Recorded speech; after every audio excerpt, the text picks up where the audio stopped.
और वह 10,000 मीटर की ऊंचाई तक चढ़ गई। लेकिन उसने सड़े हुए लकड़ी के पायदान पर ध्यान नहीं दिया। वह अपना संतुलन खो बैठी और नीचे गिरने लगी। सौभाग्य से वह लकड़ी की सीढ़ी को पकड़ने में सफल रही। फिर उसने अपनी गति बढ़ाई और जल्द ही एक बादल पर आ गई। वह बड़ी मेहनत से ऊपर चढ़ी और फिर बादल पर गिर पड़ी। लंबे समय तक खुद को शांत नहीं कर पाई। अचानक वह झटके से उठी और पीछे देखा। एक स्कार्फ में लिपटा हुआ लकड़ी का घर दिखाई दिया और उसका चेहरा गंभीर हो गया। टूटे हुए लकड़ी के पायदानों को देखते हुए वह कुछ देर सोचती रही और फिर लकड़ी के घर से स्कार्फ का एक बंडल निकाल लिया। वह कांपती हुई बादल के किनारे पर पहुंची। असल में वह बचपन से इसी बादल पर रह रही थी। हर दिन वह घर में बैठकर स्कार्फ बुनने का दोहराव करती थी। जब भूख लगती तो वह कुछ कुकीज खा लेती। जब बोरियत होती तो खिड़की पर बैठकर किताब पढ़ती। यह एक बहुत ही सुखद जीवन था। लेकिन इस दोपहर एक छोटे से हादसे ने उसकी जिंदगी को बाधित कर दिया। वह बादल पर आराम से बैठी किताब पढ़ रही थी। अचानक जमीन से आने वाले शोर ने उसे परेशान कर दिया। उसने जिज्ञासावश झांक कर देखा, लेकिन शोर और तेज होता गया, यहाँ तक कि उसके सिर में तेज दर्द होने लगा। शोर से बचने के लिए वह वापस अंदर चली गई। लेकिन जैसे ही उसने अपनी आंखें खोलकर स्कार्फ बुनने की कोशिश की, उसे रसोई से किसी की आवाज सुनाई दी। उसने खुद को बचाव की मुद्रा में रखा और देखा कि एक गिलहरी चोरी से खाना खा रही थी। वह गिलहरी के प्यारे रूप को देखकर डर गई और अपने स्कार्फ के पीछे छिपकर ध्यान से देखने लगी। जब उसने सुनिश्चित कर लिया कि कोई खतरा नहीं है,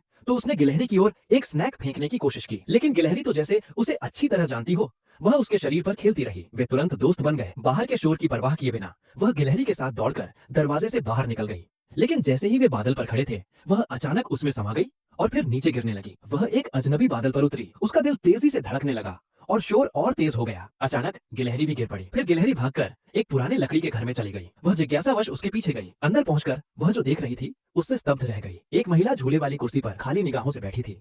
उसके हाथ में बुनाई का काम था। अचानक वह उठी और सामने लगे आईने को देखने लगी, जैसे उसे कुछ एहसास हुआ हो। वह डर के मारे दरवाजे की ओर भागी। गिलहरी को अपने साथ ले लिया। फिर वह लकड़ी की सीढ़ी चढ़कर अपने बादल पर लौट आई। बिना रुके उसने अपना बुना हुआ स्कार्फ नीचे फेंक दिया। फिर उस परिचित घर को देखते हुए उसने बिना किसी झिझक के गिलहरी के साथ छलांग लगा दी।